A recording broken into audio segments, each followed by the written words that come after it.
Hi, everyone. Welcome to Dishing Drama with Dana Wilkie Uncensored. We have officially moved to Patreon. Here's a sneak peek of Dishing Drama with Dana Wilkie. Come on, bitch, let's go.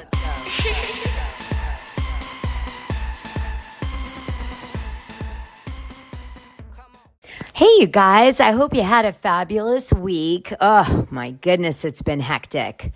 Doing shows with Real Housewives of New Jersey, Kim D, so many, and then jumping into a show with Dana Bowie Negrette, and I've got another Bravo celebrity coming on next week. It's just been so much fun. Well, I said it last week and I'll say it again. My YouTube content is different than my podcast and is different than my Patreon content. A lot of people think they're the same and they're not. So today, I'm going to bless the listeners on the podcast with some of my Dana Bowie Negrette interview that I did on YouTube. So I hope you enjoy it. Now, before I do, I'm going to spill some tea because you know I enjoy doing that about the Real Housewives of Salt Lake City, some things which I included in the YouTube, but you may have missed because it was long, or maybe I didn't say because I was going to drop it here. And then I'm going to talk about some other feuds that erupted this week. I mean, from last week to this week, more feuds, unreal.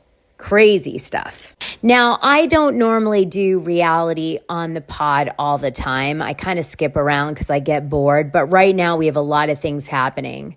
We're almost to mid-season of Real Housewives of New York. We are filming Real Housewives of New Jersey, so things are being leaked. And then, of course, Real Housewives of Salt Lake City, episode 1 just came out on September 5th. So just a lot kind of happening in Bravo land. And obviously, people are starting to gear up now for Bravocon 2023. So I felt that today's show could be dedicated to reality TV stuff because there's just so much happening. You know, sometimes I feel like we're gossiping for the sake of gossiping, and that's when I do other deep dives, you know, like Jonas and what was on that Ring video that Sophie Turner got caught on saying or doing something that made Jonas want to file for divorce yesterday. Supposedly, by the way, on that topic, Jonas had sources reach out to TMZ and spill this tea that he saw something or heard something on his security system. Because, you know, when you're on Ring, it's on your phone. So you can hear what's happening at any property you turn the Ring system on with. So let's say he's got a house in London and a house in LA and a house wherever else he has houses. He can actually toggle between his different homes on Ring, and he can listen to what's happening at his front door. And he can also know when someone's at the front door. He can even talk to someone at the front door. I know it sounds like a Ring ad, but the bottom line is I think if his sources or if the sources close to Jonas are telling the truth, as TMZ would like us to believe, then I'm going to suggest that Jonas got a notification that Sophie was returning home from something, and he turned on his Ring and saw or heard her say something probably about maybe partying or another guy or a guy she was with. Who knows? I'm speculating. But that was what sent him over the edge. Or maybe even just bad-mouthing him, right? That could be it. Could be just as simple as that. He overheard her saying like her true feelings, maybe coming out home from a night partying. And, you know, she's pulling up to the door. She doesn't think he's watching, and he is. And that happens. It's unfortunate. I really liked them as a couple. She did break her silence with a very PC response to this TMZ article. She said, after 4 wonderful years of marriage, we have mutually decided to amicably end our marriage. And then she said, there are many speculative narratives as to why, but truly this is a united decision. And we sincerely hope that everyone can respect our wishes for privacy for us and our children, because she has 2 children with him. She has Willa, who's 3, and then a 14-month baby girl. Now, what is so crazy is why would you let your marriage fall apart when you have 2 young children like this? This is where I see their ages showing through. Sophie being, in her late 20s, Jonas being in his early 30s. And supposedly the narrative that Jonas's group wants us to believe is that he's, taking care of the kids and touring with the children and just kind of working and taking care of the kids. And she's out partying and not really paying attention to the family needs and all this stuff. I don't know. I think that's probably a little inaccurate. I really doubt highly that she's not paying attention to her two young children. She may, however, be in her late 20s, feeling like maybe she lost some of her party years and wants to try to insert it when possible and still have that kind of a life while she has children. And I get that because I, had my kid late in life in LA where people way older than her are wanting to do that and are doing that. So just to remind you guys, Sophie modeled for Louis Vuitton. She had a deal with them. She also was on Game of Thrones. She played Sansa, the adult daughter on the show that is to become queen. And she's pretty badass on the show. She was a big fan favorite. Anyway, she's got a really hot brother, and his name is Will Turner. And someone actually dropped some tea that they went on a few dates with Will Turner, because it turns out that Sophie's brother, Will Turner, and Sophie own a flat in London together. So this girl met him on Bumble. They started dating. They went on like a few dates, and she went over to his house. And because Sophie had the bigger bedroom, the master bedroom, and Jonas and Sophie weren't there, they were actually mainly living in LA, he and this girl would like fool around and hang out in the master bedroom, right? Which was really Sophie's room. Anyway, she noticed that there was Louis Vuitton promo stuff in her bedroom, and there was also Taylor Swift Reputation Tour special like stuff as well. And so that was some things that the girl noticed while she was on dates with him. Oh, she does comment that this was before Joe and Sophie were actually married. So this tea is kind of like older, but it's still relevant. Basically, she said she saw a save the date kind of box with like an engraved champagne bottle with their name on it, engraved. And there was like a box with the champagne that also had their name on it. It was like all this very romantic type stuff. And the brother mentioned to this girl while on the date that his sister had really bad anxiety. And there were cameras outside the front door on balconies. And Jonas had requested that those cameras be put on Sophie's flat because he wanted to make sure that she was safe and okay because she had high levels of anxiety. I don't know, maybe about fans or something.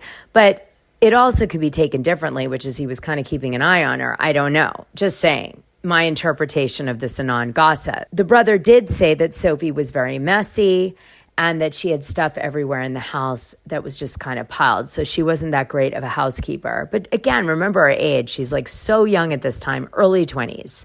So that was all the tea that she spilled. She was like, I didn't really care about Jonas or Sophie. I really just cared about her brother. So I didn't really ask more than that. He did also throw out in one date that Dr. Phil was an alcoholic as like a sidebar on like some story they were talking about. So she shared that too. So Jonas filed for divorce out of Florida, trying, I think, to do it so that the kids are jurisdictioned in Florida, because I think he's got an estate in Miami and the kids are probably, he wants to have them go to one of the posh schools in Miami, like what is one? Cushman. Another one is Miami Country Day that a lot of celebrities' kids go to. So he must be trying to get the custody of the kids to be central to Florida.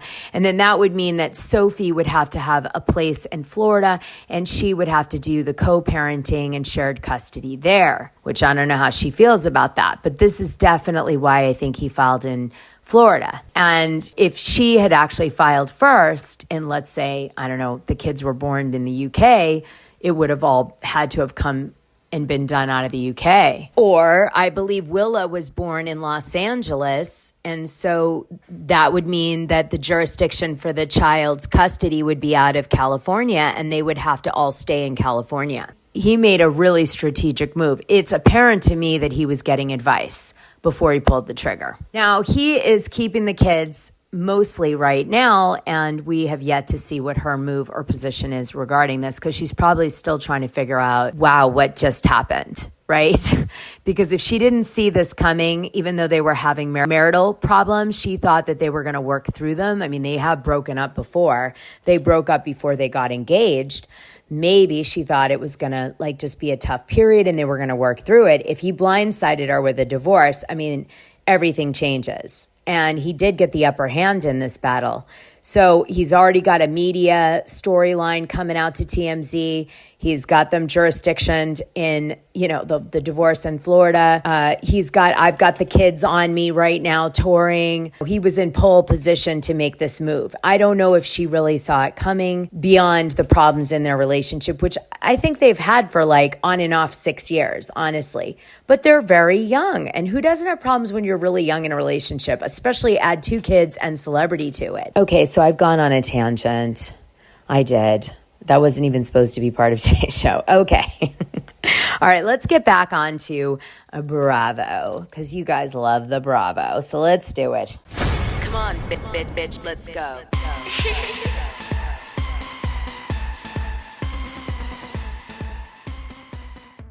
So you guys, let's start with Bravocon gossip. Bravocon is, of course, for the first time ever, going to be hosted in Las Vegas between November 3rd through the 5th. And I did find out that Captain Lee is doing a show, which is going to be great.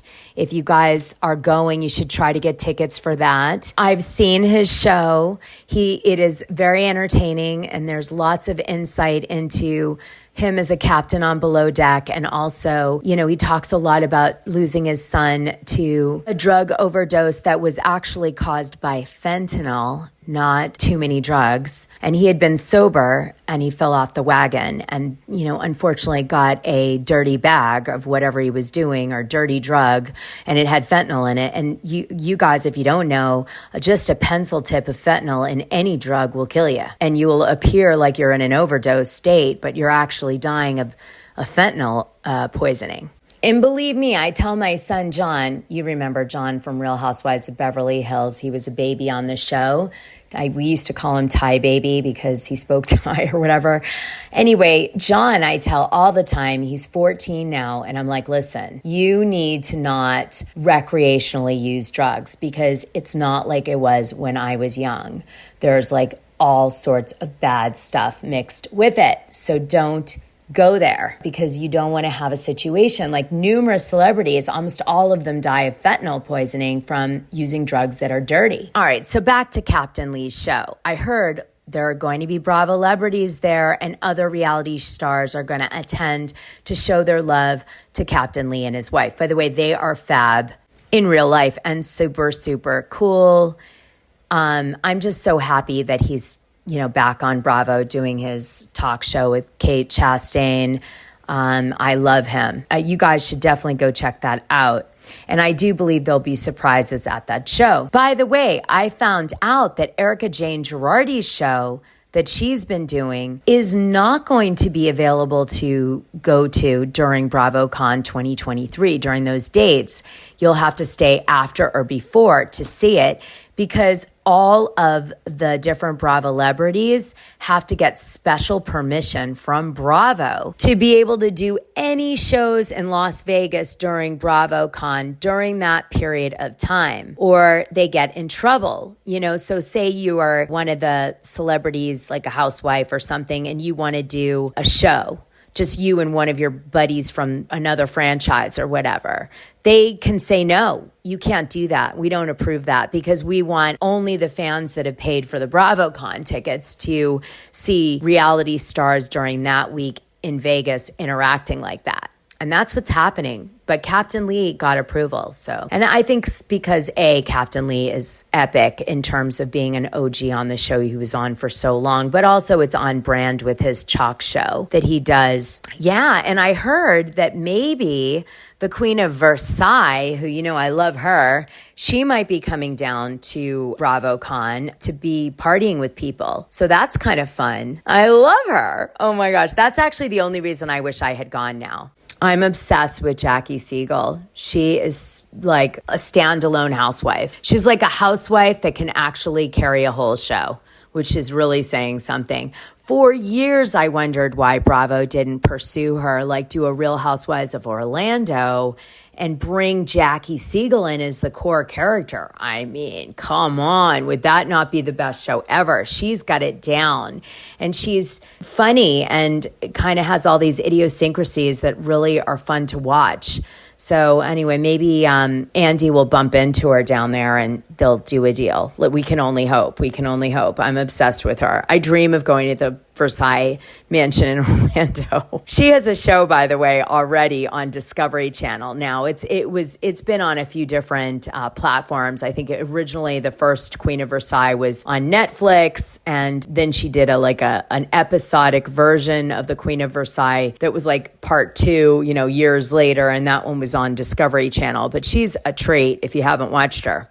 What I'm curious about is how is Ariana Madix going to be interacting with Tom Sandoval at Bravocon 2023, because she doesn't really want to interact with him that much. She's been shooting scenes with him in group settings, but she refuses to shoot any one-on-ones with Tom. In fact, the whole buildup of the Vanderpump Rules finale, that there were all these videos that went viral from people who were at the event, and they were watching all this action happening, and they had, I guess, snuck their cell phones in, and so they were videotaping like some of the drama. And although you couldn't hear what was being said, you could tell that she was screaming at Elijah, the producer. And what it seems that their fight was about was Elijah was trying to get her, with Sheena Shea's coaching, to sit down and do a one-on-one at the end of the season with Tom Sandoval. And actually Daniel Way, her boyfriend, was there standing next to her, and so was her friend Brad. And she was just saying to the producer, I'm not doing it. I'm not doing it. He's a liar. He's this. And, there's this kind of conversation happening between her and production. And she just says no. And she walks out of the Vanderpump Rules finale, which is, I guess about some sort of good as gold type event. There were quite a few, so it got a little confusing. But this one was for the production. If I'm not mistaken, Jeff Lewis's buddy, Krista Lamas, owns a percentage of where they shot the Vanderpump Rules finale. So she storms out, that's all real, and she gets into the parking lot. We don't know what happens after that, but I know the producers were wanting that to be the finale of the upcoming season, but I don't think she did it. I heard a lot of people are staying at Las Vegas Resort World, which is kind of a really cool place. It's like not on the Strip, but it's very hip. And of course, it has Conrad Hilton's name on it, so who wouldn't want to be there? I'm sure Jackie Siegel from the Queen of Versailles is going to be staying at Westgate Las Vegas Resort and Casino, which is her husband's casino. But the main event is going to be taking place at Caesars Forum, and that's like all the parties and stuff. And then they're also going to be doing some evening theatrical performances at the Paris Theater. So that's kind of cool. I mean, people paid a ton of money for these tickets, so it better be good. Now, Bravocon has this really awesome policy, which says if you're unruly, disruptive, or do anything illegal, they can kick you out. So that's good. Intoxication or other signs of drug or alcohol impairment, they can kick you out. They also can, if you use foul or abusive language or obscene gestures, or you're too mean in your shade, they can kick you out. And you can't disrupt the panels. If you don't follow the instructions of personnel, they can also kick you out. So be on your best behavior. I'm not sure if this is keeping it classy or what, but I'd say 50% of the cast members are going to be kicked out by Bravo, including Andy Cohen. Well, Real Housewives of Salt Lake City came out, and again, I'm going to share some of Dana Bowie Negret's interview with me from a few days ago. Dana, of course, was friend of in season 3 of the Real Housewives of Salt Lake City, and a lot of people wondered why she wasn't coming back, and she did a really good job of explaining it. But I think it really came down to the fact that the producers really wanted her to take the position of being Jen Shah's friend on the show, and that was what they were looking for Angie K or her to do. And she did not want to go on television and be Jen Shah's friend because she knew how bad Jen Shah was, like from local people in town, not like we do, right? Like research and whatever, watching the show, etc. She like knew people that knew Stewart and knew Jen's whole debauchery that she was involved in. And she was like, I don't want to be associated with Jen Shah on a national show as her friend, given that I'm like one of the, top 500 real estate brokers or something in Utah. And I don't blame her. I don't blame her at all. So she stuck her ground. She tried to bring drama other ways. And as they always do, if you don't do what they want, they may welcome you back the following season, but you're going to be downplayed. They're not sure about you anymore. And you have to re-earn yourself all over again, the spot. And I think when she looked at that possibility of season 4, she just kind of was like, well, I know they'll pay me if I shoot and I get on the edit, but do I really want to do the show? Do I really want to do this? What's involved? It's so emotionally draining. Nobody knows until they've done it. And I think she just was like, no thanks. Now, I did find out some gossip, not from Dana, but from other sources I have on the ground. And oh my goodness, I was really surprised. So I don't know if it's even going to appear on the show, and it may very well not, but I found out that Lisa Barlow allegedly, and I will say allegedly because, it's gossip, was looking into Heather Gay's financing of her property and trying to figure out, like, how did she get her mortgage and how much did she put down on her brand new $2.5 million house? So if you don't know, Heather Gay moved out of her townhouse that she shared with her daughters after having a best-selling book on the New York Times, Bad Mormon. And she also opened a second location of her spa. And this one is really luxe in town. And both her original spa and her secondary spa are doing really, really well. And by the way, if you're in Utah, go get some semaglutide because she is doing that service there, I found out. So if you're looking for a place to do it with someone monitoring you properly, you can head to Heather Gay's spa locations, and they have people that do that. It's pretty cool. I've lost, by the way, are you ready? Don't die, but 19 pounds in 3 months. On semaglutide, 19 pounds. There's not much of me left, frankly, but I'm not as skinny as Sutton. The people who know, and the people who don't, go watch the live with Kim D on YouTube about the Real Housewives of New Jersey, because it snuck in there in the Real Housewives of Beverly Hills gossip section. But I'm very skinny right now. I'm like, please, somebody put me in a docuseries so I can show it off. So back to the point, Heather, is making bank, and she bought this sick ass house. And I guess Lisa was asking around to try to find out like how much Heather put down, who she got loans from, like all into the finances, like doing an audit.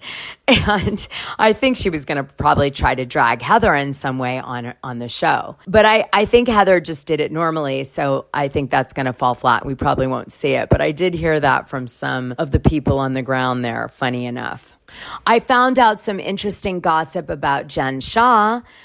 She is obviously doing her sentence right now, but Coach Shah did not leave his job at University of Utah athletic program. As you remember, there were several rumors that he was going to try to get a job closer to where Jen Shah was going to be in prison as a coach.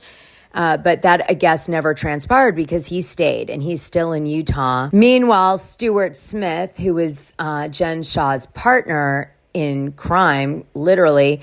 The only thing I'm guilty of is being Shah-mazing. Is still in Utah also, and he is still helping the government. They actually made a request into the court to push his sentencing again because they're still utilizing him to take down criminals that he may have had associations with through this web of call centers and boiler rooms and hardcore sales practices, and you can't get your money back, and not real products that you're buying for huge amounts of money that range on what you have available on your credit card. So he's taking down a bunch of more people on this, which is good, and trying to earn in his good behavior a lesser and lesser sentence, so that by the time he does go get sentenced, maybe he doesn't have to go to jail and instead could serve it with his family at home. I'd say he's learned his lesson at this point. And if he brings down another 10 or 20 criminals in the process of flipping for the government in his plea deal, then good for him. That's great. He's repaying his debt to society. All right, so now I've got some spoiler alerts. So you're going to want to go forward if you don't want to spoil some of the season storylines coming up.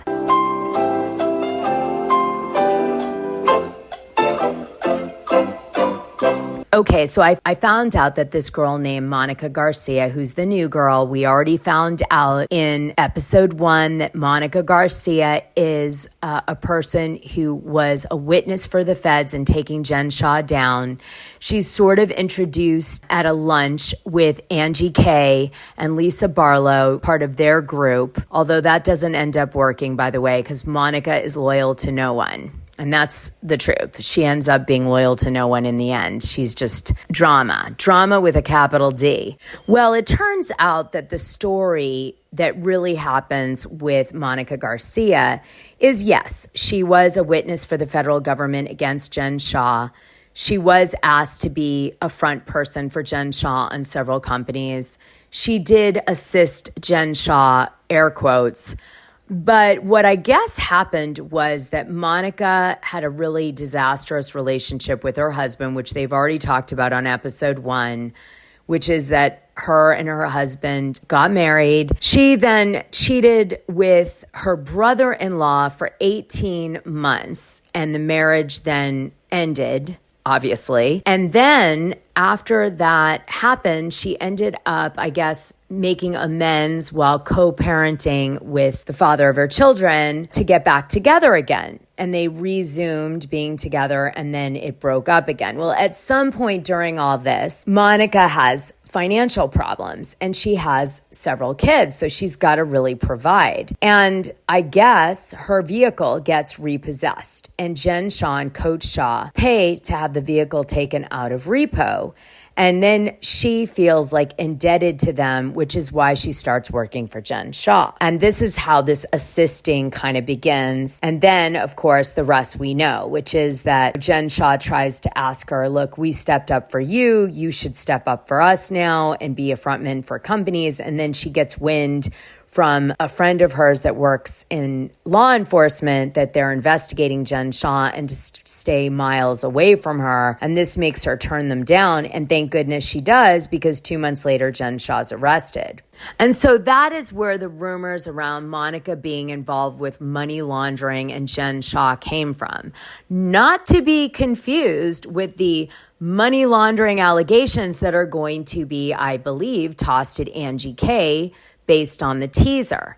And the story with Angie Kay and the mafia and all that is that her family owns Crown Burgers. And this would be the equivalent to like Tommy's in LA, Tommy Burgers. Family, this Greek family that Angie Kay comes from, started this chain. They all worked in it and they grew it and they built it. And it's kind of like a clique, and people feel like Angie can wield power because of her family and the power they have through Crown Burger. And I believe was founded by her father. And her father, by the way, mainly raised her and all the kids. I believe, if I'm remembering this correctly, her mother passed away young or wasn't participating. And so unfortunately for Angie, she had to have like a one-parent family most of her life.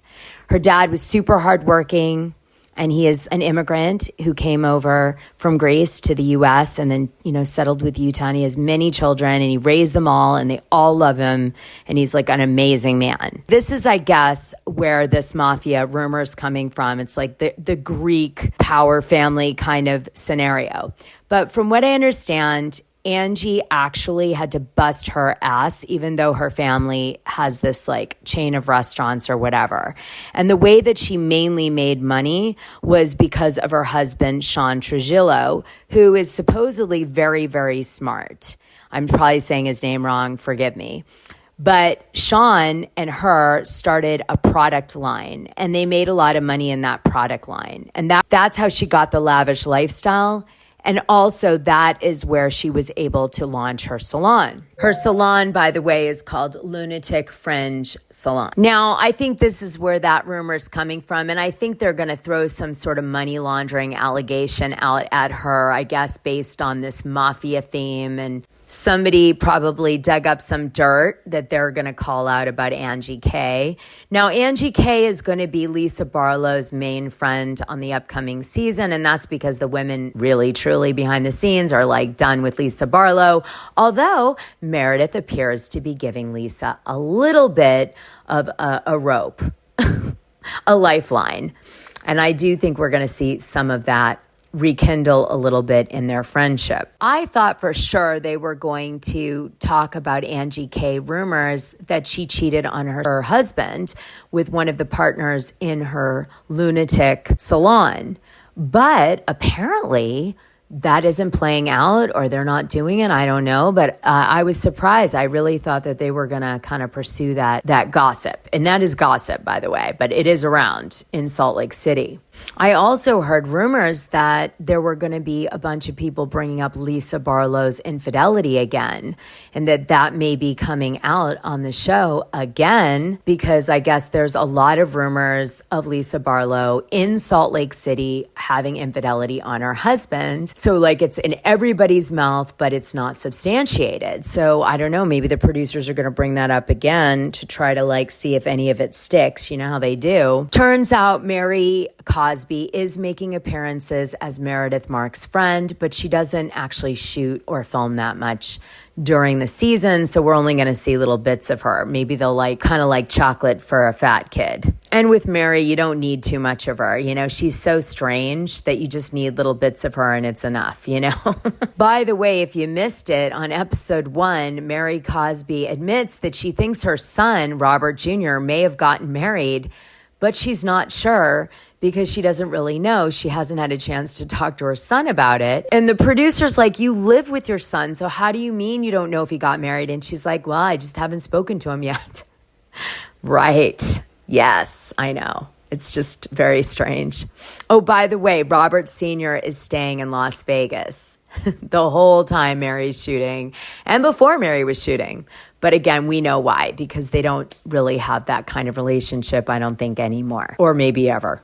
And yes, I'm talking about Grandpa. Okay, so now I'm going to tell you some super secret gossip I heard, and I haven't been able to completely validate it, but there's enough rumors surrounding it that I think it could be true, which is Bravo is investigating another option for Real Housewives of Salt Lake City Season 5, which is if the season doesn't get the views that they're hoping for or the ratings don't go up, they may do an entirely new reboot of Real Housewives of Salt Lake City cast and bring in a bunch of girls, and I've been told that will be centered around Monica Garcia instead of Lisa Barlow, right?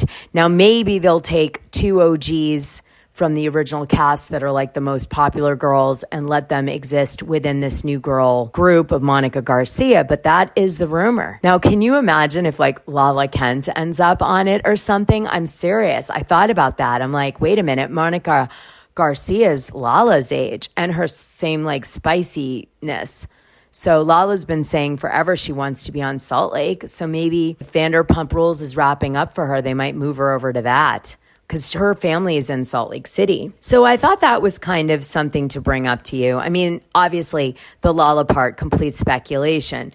But it would make sense. Monica Garcia is much younger. She kind of is Lala's age bracket. And with these rumors of a reboot, it's like shocking. Now, why do some people believe this? Well, because casting right now is meeting with 4 girls that they're interested in. 4. Which means that could be another whole cast. And that's why I think these rumors have legs. All right, well, that's enough tea on that. Oh, one more thing I forgot to tell you. Oh my goodness. So I was telling a friend of mine in Salt Lake City that I had Dana on YouTube. And I was like, I love her. And she was gossiping with us. And I said, she's friends with Whitney. And she told me that Whitney does not swing. And my friend, who's more from Whitney's area where she lives, said, Dana doesn't know, but Whitney does swing or did swing. And I was like, no way. And she goes, it's not that Dana lied to you. She goes, she doesn't know. But the people that have been around town that know Whitney do. And I was like, whoa. So I wanted to share that with you. If you love Real Housewives of Salt Lake City, oh my gosh, everything you could ever imagine and more is in the Patreon. Every story, Mary Cosby's cult. I even interviewed Danny, her cousin. That's in the Patreon. You just sign up for Dishing Drama Dana Patreon. You pay your $6 a month. And there's a search engine. You type in Cosby or RHOSLC or whatever, and all of the gossip related to that franchise will come up for you. You'll love it. It's so much fun in there. For the full scoop, join the Dishing Drama Dana Patreon. The link is in this audio description. It's only $6 a month, and you'll get the best information and tea about the things you care about, and even the things you don't know you care about. What are you waiting for?